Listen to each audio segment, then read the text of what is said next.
Hello and welcome to Inside Intercom. I am Emmet Connolly. I'm the VP of Design at Intercom, and today's guest on the show is a very special one. It is Elizabeth McGuane. Elizabeth is UX Director at Shopify.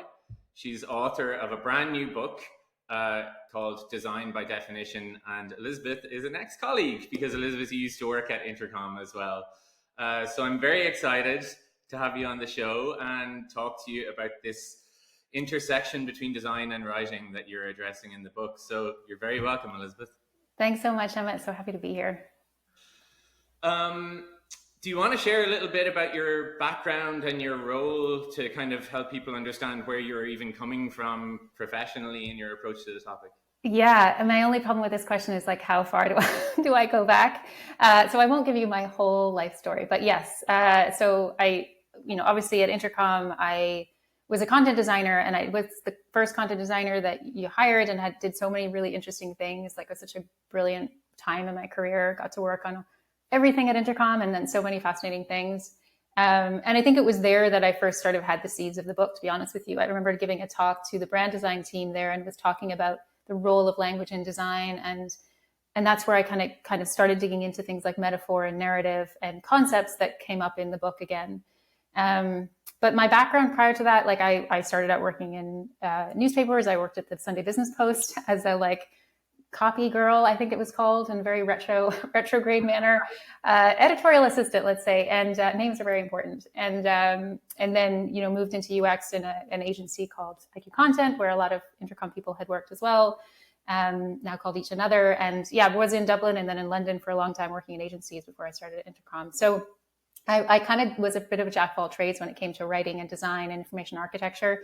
But from the beginning, I was really interested in the structure of how things work in a design and like hierarchy and journeys and narrative and all those things. So when I started working in product Intercom and then joined Shopify, it sort of just allowed me to go deeper on those topics. And yeah, at Shopify, I was given the opportunity to join as a design manager, and that's been really amazing because I've got to lead teams of researchers and designers and content designers and technologists and really kind of fuse all of those different skills. And it's been really gratifying to find that the designers that I work with feel supported by me, and that coming in from a different approach or a different lens than maybe their background has been a benefit as opposed to a hindrance, and has allowed me to kind of geek out about typography and motion design and all sorts of things that I'm really fascinated by, but were not necessarily in my core skill set when I started out. I mean, that was one of the things actually that struck me about the book, reading it, was when I first heard that you were going to write a book, I was expecting a kind of I was like, oh, awesome, demystifying content design, right, or something like that, right? The canonical, what is content design anyway book. But as I read the book, I realized it was about so much more than that. Was that like a process, or how did you decide what the book was going to be about in the first place? Yeah, I mean, if you're a writer and you work in design, at a certain point, somebody has probably told you should write a book because you're a writer, and why wouldn't you? And it's so easy.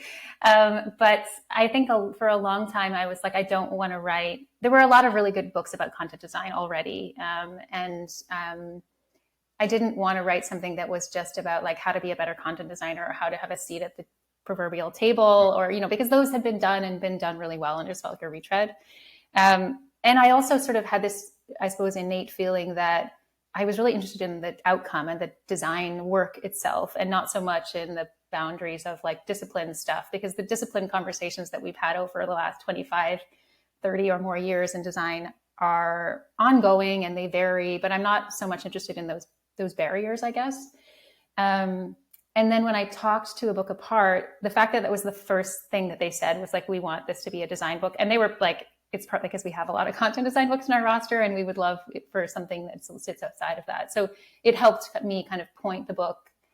It was difficult when I wrote it because I think my natural affinity was to go back to the words. And I think I fought myself a little bit in trying to it has to be this big picture design book with a capital D. And I had to kind of get it out of my own way and be talking about the writing is talking about the design. But to not let myself be limited by that. So I don't know if that's a very direct answer. It was a process, and I think I was pushing myself to not do the expected thing, and just to do what I follow where my interest led me. But Who's the did you have an ideal like an ideal reader Ideal in mind, person. or a specific not a specific person but a type of person, right? Yeah, I mean, I kind of did have a real person, and I've told him this before, but there's a designer at Shopify called Johan Stromfist, and reference him in the book, and he's a motion designer who works on our design system team. And I had given a talk that was a version of this book in Toronto in 2019 at a design leadership conference. And he contacted me afterwards and was like, oh, this was really meaningful to me. Like, you put to words something that I was trying to figure out, or like a gap that I had in my own work to do with concept definition and concept clarity. And it was really gratifying. Like, I mean, especially for someone who was like at the time a new design manager, like to have somebody who to me was like one of the, the best and also maybe the most esoteric designers within Shopify to be like, this was really meaningful to me. It really made me feel like, okay, I could speak to a design audience and that would be meaningful. So Johan was always in the back of my mind as I was writing. But I think beyond that, I wanted to speak to the types of people I was leading, right? So if I was thinking about content designers, I was thinking about the content designers I worked with who were sometimes working on like incredibly technical things, like, Meredith Castile and a bunch of other content designers that you might know who have come through Shopify and working on like developer problems or working on, design system problems. So they're not just like working on interfaces and writing words in interfaces. They're really often working like under the hood of the design. So I was thinking about them too. I would love someone to write a book for me to in response to the biggest mysteries about work that I have. But let's stick with that because that's an interesting example of a motion designer. Who you would not think of immediately finding a load of utility in something that's to do with like words on a page or whatever. Yeah. So what did that person take from that, or what might someone like that take from the book, apart from diving into the how to write real good aspect? Yeah. Thread, right? Yeah. So I think what he took away from it was this idea that so much of the language that we use around design, before we even get to the words on the page, before we even have a page to put words on, is the descriptions that we use and when we're describing what we're making. And that happens really, really early on in like whatever process you have in your company, whether that's, a brief or a project definition or a problem statement. And often those things aren't even written by designers. They're written by product managers, and sometimes they're written by engineers. And so when you bring those ideas and those words, that language into the room where design starts, if you don't actually take the time to define the terms that you're using, and it doesn't just mean like, the objects in the system, which is what we usually think of when we're defining terms, sort of like the actual things that might appear in the API, but literally the concept. It is that classic, like everybody's looking at a part of the elephant. Everybody will sort of take their own meaning from those words and often head up in very different directions. So I think for him, it was that it is really an internal tool to make you think about the language that you're using to express your ideas to each other. And, I talk about this in the book, when you move into interface design really quickly, it's often because you feel motivated to get away from the messiness of words and into something that feels concrete, because you're like, if I can see it, then we can talk about it. But what actually happens, and I'm sure you've seen this as well, is that you can go pretty far through the interface design process and then still be looking at it and have people arguing over what it should be, because the idea they had in their head, because of the words they're using to describe the thing, are really different. And so I had this example in the book of a team that was trying to design a new data product that basically looked like a spreadsheet and had like rows and columns. And they just kept designing better spreadsheets with like more white space and like nicer colors. And then the content designer on that team actually was like, let's think of like entirely different conceptual models for this. And the one she came up with was a sandwich, because it's a container that can have lots of different things inside it, but it's always a sandwich, which I loved because it's playful. And that term was never meant to be a word that appeared on the interface. It was never meant to like literally be used as a brand name, but it was a concept that allowed the team to think about the visual design and even the marketing of the product in a very different way. So to me, that's like such a great classic example of the thing that was meaningful to Johan, which was clarifying the concept and having fun with the concept instead of trying to brush past it and move into the interface is really, really valuable and like actually saves time later on. Yeah, there were definitely sections that I was reading, and I was like, I think I know where this came from, because it felt so familiar. I felt seen. But definitely the examples I think that you give in the book, where you're saying like, hey, you might have a bunch of people critiquing the superficial aspect of the design, or just seeming like they're at cross purposes, and eventually you spend so long digging into why, and you realize that, oh, some foundational model that we each hold in our heads is slightly different. And so because we're looking at the same thing through two different lenses, we will just never get on the same page. And the value of starting with that foundational idea that we're starting from is something that we've definitely still try to bring through in our work, and some of the stuff that I think we realized when you were working here as well. So you live on, Elizabeth, in I don't know if anyone's told you this, by the way, you even have your own, custom Slack emojis. Oh, I have been here. Is it words mean things? It's words mean. If you type words mean things into Slack and Intercom, your face comes up, and so it's still referred to quite often. So congratulations. That's the highest honor. It really is. Another example, though, that made me think of was the power of just not specifically choosing the right name for something, but like your sandwich thing, just being able to label a thing and giving us all collective shorthand to refer to it. You can like collapse or compact an entire idea down to the word sandwich, and then everyone starts saying sandwich, and it's a very handy shorthand. So not even for like naming things, but just having a label for complicated ideas, I think, can be super useful, right?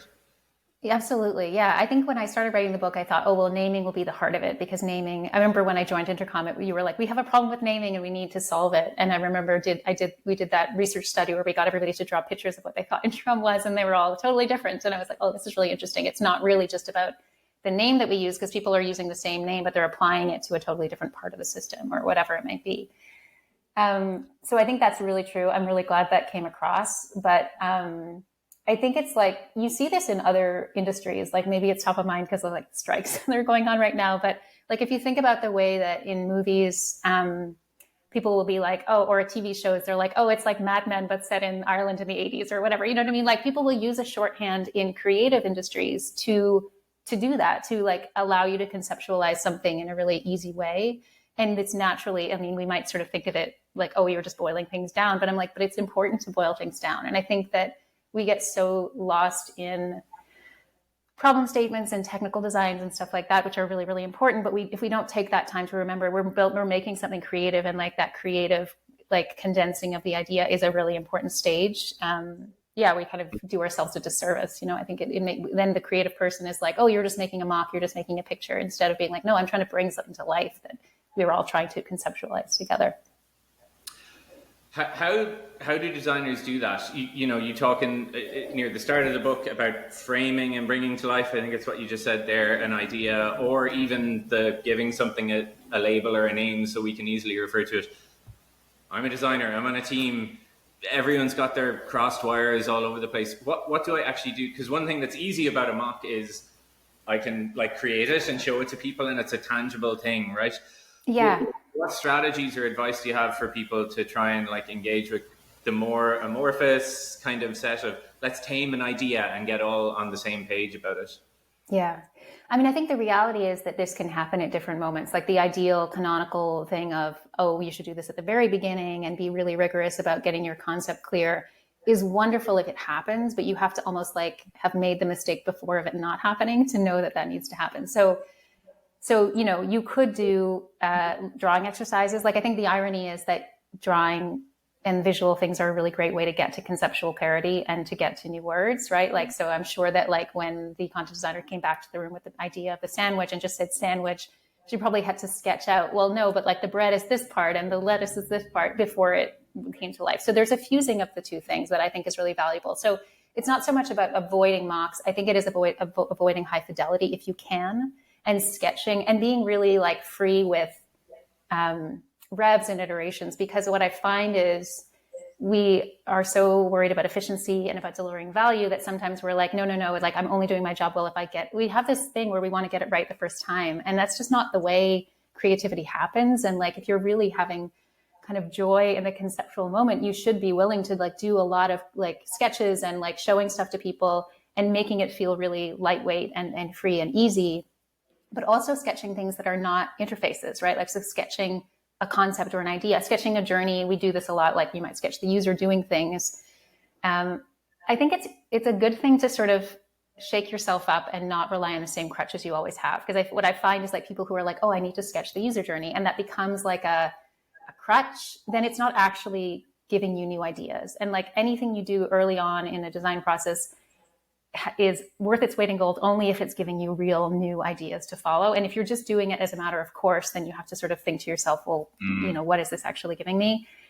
And the reality is that it's often you can think that you're really aligned, and it's only when you get into the mock stage, when you're actually designing the interface and you sort of point at things on the page and say, well, what does this do? And what does this represent? And sort of like, what is happening here? That you can then sort of say, oh, no, we don't actually agree. And I think it's just important to say, hey, it's important that we pause and we talk about the things and the conceptual things that we disagree on, rather than just trying to like force ourselves through the pain of like, let me do like 18 more revs at this stage to try to like match what it is you have in your head. Like, please, let's take a moment. Let's have a workshop. Let's have a drawing session where you can sketch out for me what your idea is, whether this is your design director or your VP or whoever else, and just trying to sort of flatten the design discussion. Like for me, the most productive things are when you have people from lots of different disciplines who are using like the most simple tools possible, pen and paper, if you can, maybe remotely, you have to use FigJam or whatever. And you're saying, hey, let's all recognize the fact that we have a different idea here, and let's try to get all those ideas out so we can actually agree on where we're at. So a lot of it is like, and I think my former manager from Shopify, Amy Thibodeau, said like, it's a book about thinking. And it kind of is. Like it is about recognizing when you're stuck, recognizing what types of tools will get you unstuck, rather than there being this like silver bullet process that will always work. Mm-hmm. It strikes me as well that it's also useful to allow yourself to fluidly move between those stages, the levels of fidelity, like almost the conceptual and the implementation, and not think of it as a one-way thing, right? Where you can go and look at the implementation and then go, something's not quite right here, let's go and re-examine. Lots of parallels maybe with visual design, right? Where sometimes people can skip the what are we trying to say, which I guess would be the wireframing stage, and go straight to visual design and then obsess about those details. The parallel would be like the word or the comma placement or whatever, when in fact you need to drag yourself back up a layer of abstraction, everyone back up a layer of abstraction, and take another pass at that, and maybe just go back and forth between them a little bit. Yeah, and I think this is why like you often, if you have ignored any kind of conceptual misalignment throughout the process and you get to the stage where you're naming the thing and no one can agree on the name, then I'm like, well, there was a problem all along. But that is another place where it's like, let's go back to a higher level of fidelity and let's sort of talk about, because it can be so frustrating to get to the end of a design process and then be like, oh, we don't agree on what to name this. We don't agree on who the audience is. You know, what have we spent our time making? So like a lot of this then becomes about like healthy design teams and having like enough sort of strength within your design team to be willing to do another rev, to go back another, like up the layers of abstraction, like you say, and to not have that feel like a loss, to have that feel like, no, this is making the outcome stronger. So yeah, speaking as a design manager, that's truly what I try to do for my team, is just to make it feel safe for them to question things all the way along, instead of being like, no, we're locked in. And even if we don't even know what we're doing, we're going to get it out there no matter what, right? And then you've maybe got to a point where you can ship something, and the process doesn't end there. Obviously, the process of design, but the process of definition that I think you're talking about as well. Another classic Elizabethism from the Intercom days was the ship of Theseus. Oh, yes. Idea, right? You want to explain that a little bit, and then and maybe talk about what happens after a product is launched and you hit these points where the product has to change, and that's like a different set of framing and reframing again. Yeah, I mean, yes. So the ship of Theseus idea is the idea that if you have a boat that leaves a port and then you replace every board in the ship on the journey, if it gets into its destination, is it still the same ship? And I think that's the idea of like products are constantly changing and constantly pivoting, and there can be, like, by their very nature, the fact that they are digital and ephemeral doesn't mean they're easy to change. Like, the code is often really, really difficult. It's really hard to change. But there is that flexibility. Like when you build a chair, the chair is the chair, and you can take it apart down to the wood pieces, but like you're very less likely to do that. And so, yeah, there's going to be this necessity to change. And it's just a question of allowing that kind of expansiveness into your design thinking. Not so that, I think the danger is that you start to sort of say, oh, when I'm naming this or when I'm designing it, I have to think about every possible future use case and allow like enough flexibility into it such that like it could become this or it could become that, because then you lose the crux of like, there is this vanishing point where it's the user seeing it. It's in the moment that they're seeing it. It needs to make sense to them and it needs to do something useful for them. So I think you need to have that exactness and that clarity about who you're actually serving, like who your reader is effectively, but then allow yourself to not be too attached to that outcome and to sort of resist the change that might be necessary when you move on. So like, I think we talked about this when I was writing the book about like, different, even just products and packaging. Like you can have a platform that you make and then you want to sort of rewrap its capabilities for new users or for users who have changed or who have different needs or for new technology that comes down the pipe. So like you have to be like, in a perfect world, all of our platforms would be just like these beautiful modular sets of capabilities that we could just reform in any way. And of course, just by nature, that isn't always the way it is. We do lock ourselves into certain channels, and it's just a question of, I think this is really like design leadership is like the good judgment to know when it's worth the effort to make a change, to pivot something, when sometimes renaming something is enough because you're basically like just repointing it at a new audience, or when it's actually like, no, we need to look under the hood and actually reshape what this is meant to do. I think when I started at Intercom, I think this quote is accredited to me and it's not actually mine, which is, it's the same language from code to customer.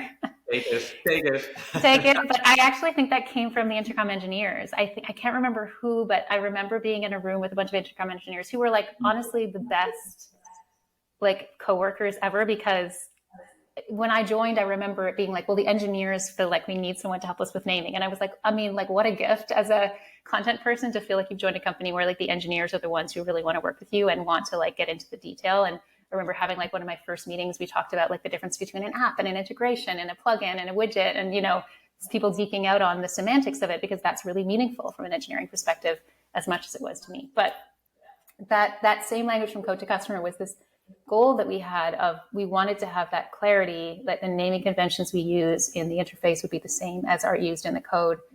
And it's really hard because you have to be willing to let go of your like legacy a little bit in order to let the product itself morph and change and evolve. And you have to let go of, like, I think there is a bit of a perfectionist in everybody who works in product design, whether you're an engineer or a designer, and you have to be willing to let go of that perfectionism in order for change to happen. I loved same words use the same words from code to customer was the full exhortation, right? And I loved it because it broadened out so much what the actual work was, from like UI copywriting to something that like was the full stack of what we're doing, and driving that idea of like the alignment that we're on the same idea from code to customer, but like the thing that's named in the API, which a customer will never see, right? It's the same name as the component that the customer sees and the labeling of the thing in the UI that the customer sees. The customer only benefits or sees the surface level thing, but having that like steel thread of an idea carrying all the way through from top to bottom, I think is so valuable internally that it carries through in the clarity that you eventually get that by the time it reaches the customer. It's true. It is it's a really admirable goal. And I think the process of aiming for it is useful, even if you don't get to that perfection. And I think, for the first 2 years I worked at Shopify, I worked on the platform team. So like developers were our audience. And the question of like, what is a developer, especially in somewhere like Shopify, was a really interesting one, because often it was like the same person who was building the online store. Like it was a one-person shop and they're doing their own development work. And sometimes it was an agency partner. Like it was a very different type of person. And so often you did have someone looking at the API and the terminology used in the API, and then looking at the interface and being like, how do these things fit together? So, if you have this expectation that the same human being won't literally see all of these different, it's like you're taking your design and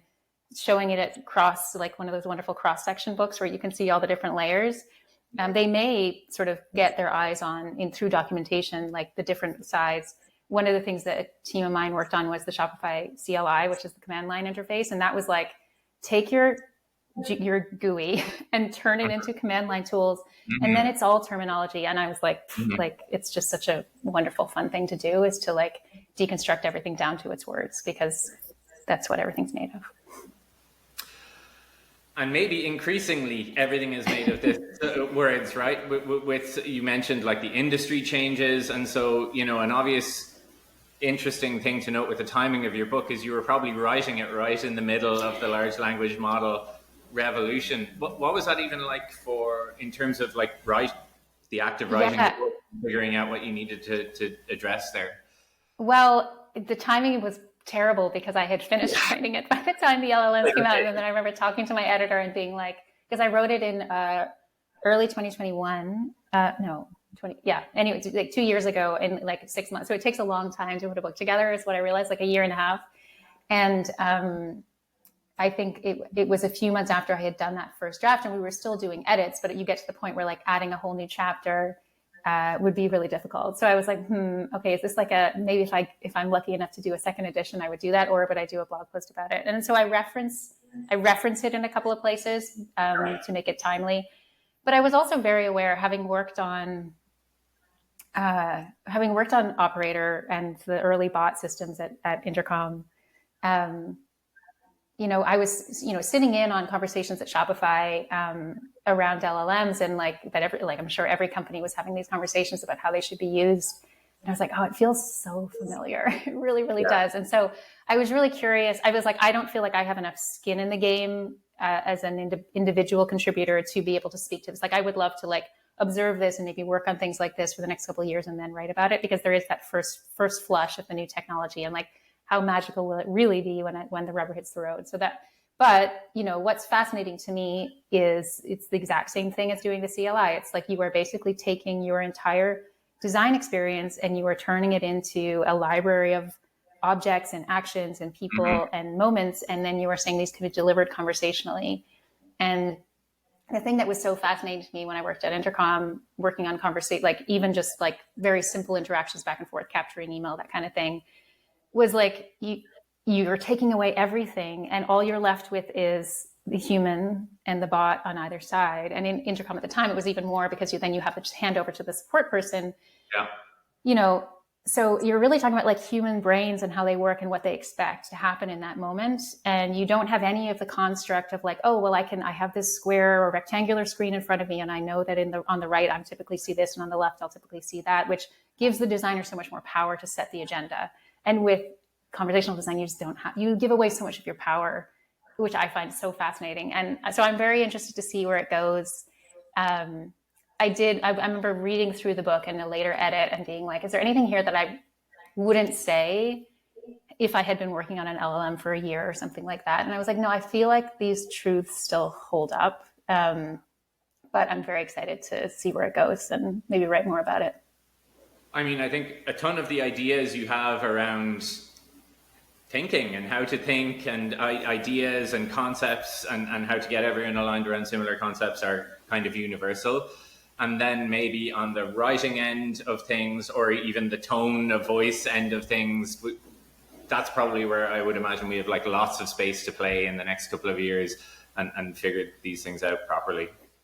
Yeah, absolutely. Like, I mean, so much of design is about convention and what people grow to expect. And so, I'm interested to see what conventions evolve out of LLMs, and how, we always have these idea that it'll be just totally open-ended and you can ask the bot anything and it will just give you the perfect answer. And I think that will maybe be true at some point, but even if it is true, that doesn't really solve the problem of like, well, how does the human being know how to frame that question, or how do you guide them to the right spot if you have no interface or very little interface? So, I think that's what I'm interested in, is the evolving conventions. And then like, to what extent do like the conventions start to trip up the design, because they become a tool for advertising, or they become a tool for whatever other like totally viable and important commercial needs that a product might have. And how do you find like the way through the sort of designer? How does the designer find their way through like the human interface relationship with all of the like conventions that might pop up? Because if you really look at like, you know, web design conventions, not let alone product design conventions, like over the last, you know, 10 or 15 years, like things have really solidified, and I would say almost like congealed into some conventions and patterns that don't necessarily serve, like, I don't think they necessarily serve people commercially very well. I don't think they serve users particularly well. Like a shakeup would be an amazing thing. I think the next 5 years in design are going to be really interesting, and LLMs are going to shake things up in interesting ways. I agree. So let's say I'm a designer and I've spent the last however many years, you know, arranging drop downs and radio buttons and all these conventions of the graphical user interface that you're talking about. And maybe I'm not so confident as a writer. I've never really gotten into writing blog posts, or, you know, I might not be working in my first language, my native language, and that's a bit of a barrier. What advice would you give to designers who are seeing like maybe the rising importance of writing as a delivery mechanism for the product, or the actual interface for the product? How do they start to, what should they be paying attention to? What should they be trying to work on and improve? Okay, so this is something where I don't even know if every content designer agrees with me. I mean, I hope they don't, actually, because there should be lots of discussion and debate. I don't think that when you're writing for an interface, you're actually writing. I think the more you can think of the text as a design element, the better off you are. And so there's a team I work with at Shopify on my team we call them the quality crew, and they do these like very short-term fixes of like maybe like patterns that weren't applied particularly well, or areas of the product that have become bloated. And they're like very much like, you know, rubber meets the road, like let's make this better. And there's one designer and one content designer working on that. And what the content designer and I and all of us have talked about is like, it's really an editing job. And so what you're trying to do is take stuff away. If you are looking at an interface and you are taking text away, you are almost certainly doing the design a favor. So it's like less about writing and more about removing, is a good kind of like, I suppose, a reassuring crutch to have if you don't feel like writing is your forte. So you want to get rid of everything from the punctuation level. Like you don't need, like, forget everything you were taught in secondary school about writing. It's really like, get rid of punctuation, get rid of anything that's visual noise. Really stand back from the screen and look at the text as if it is just something that fills space. Look at the words that pop out at you, because really people are not reading it. I mean, this has been said since time immemorial, but people are not reading the interface. They are pattern finding. They're looking for specific words, and they're trying to find handles in doors to move through those doors to the next stage. And so if you can kind of find a way to create that distance from yourself, so you're not obsessing over the way it sounds to the ear or the way it like is grammatically constructed, and you kind of forget all of those things and look at it as if you were, honestly, like try to think about it as if you were like someone who is, English is not their first language, for someone who have a lower reading level, and you really are like, it's very, very rudimentary. That doesn't mean that like beautiful writing can't also exist in interfaces and do a great job. It can, and it should. But when you're really thinking about moving through a journey, it's signposting. You may as well be designing like a New York City subway system map. Like that's more what you're trying to do with words than trying to write prose.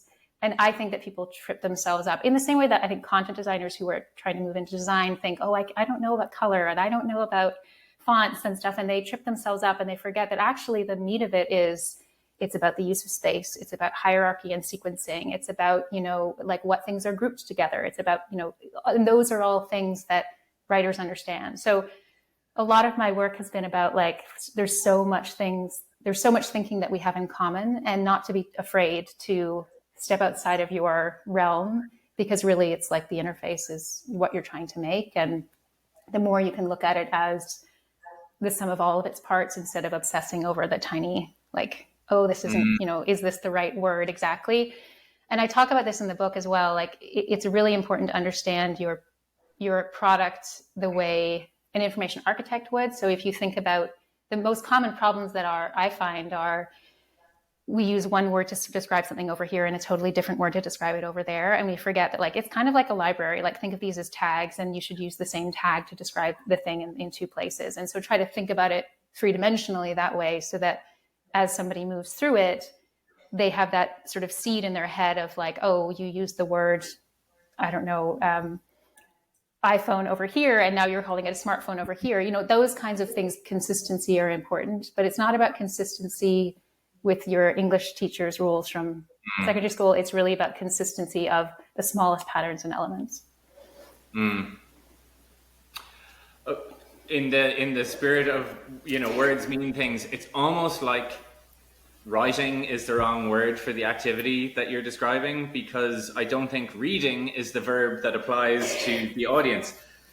The audience sees or looks, but they don't read the way you read a book. And I think like when we think writing, we think, or I do at least, like, you think, you know, Stephen King hunched over a Smith Corona typewriter or whatever it is, like writing pages of sentences and paragraphs. And it's just such a different thing that we're creating for the reader/viewer. And I think everyone is, it's the funny thing is we're all aware of like how we use the web, how completely, you know, attention deficit our own use of the web is. Open a tab, scan down really quickly, close the tab, gone again. And yet we still design for some kind of imagined assumed audience who's going to sit there and like read from the top left corner to the bottom right corner of the whole page, and it's just not how it works. So it's some ways it's like realizing what you know yourself, you know, about how this stuff is internalized and received by the audience.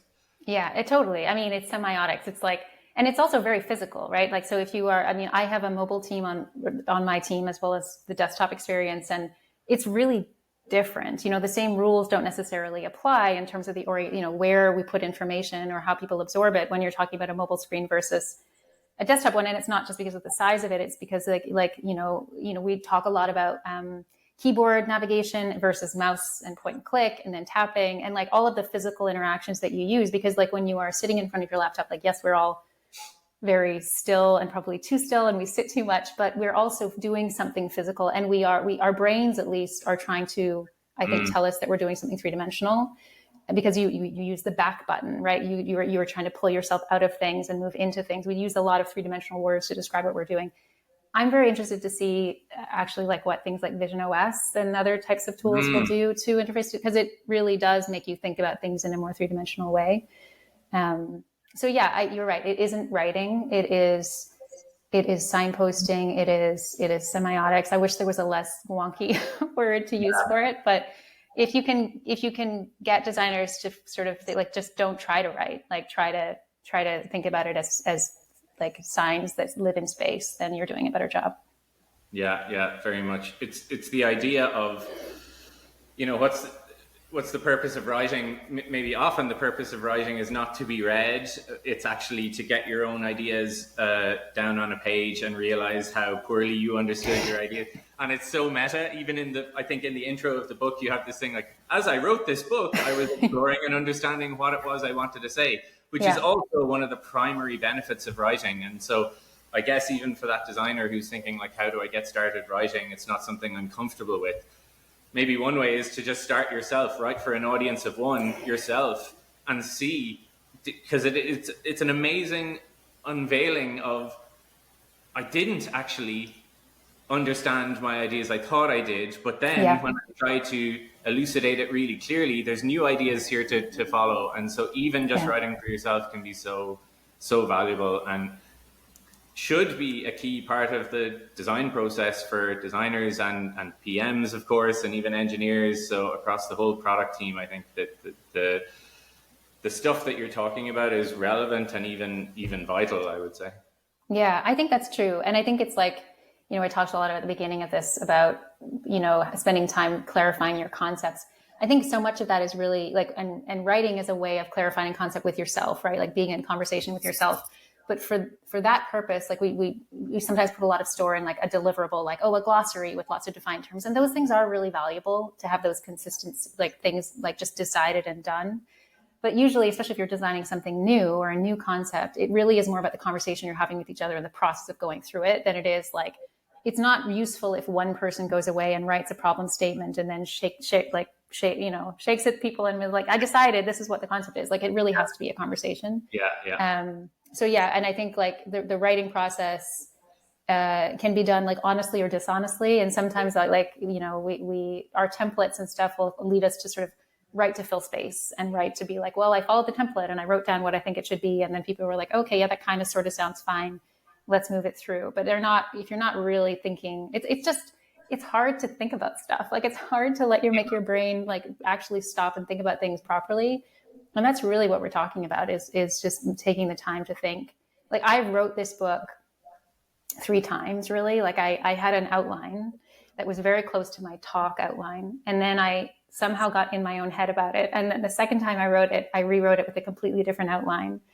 And then I realized that I was right the first time, and I went back. And so it was also the freedom to be like, that wasn't wasted time. Like, it was definitely better on the third pass than it was on the first pass.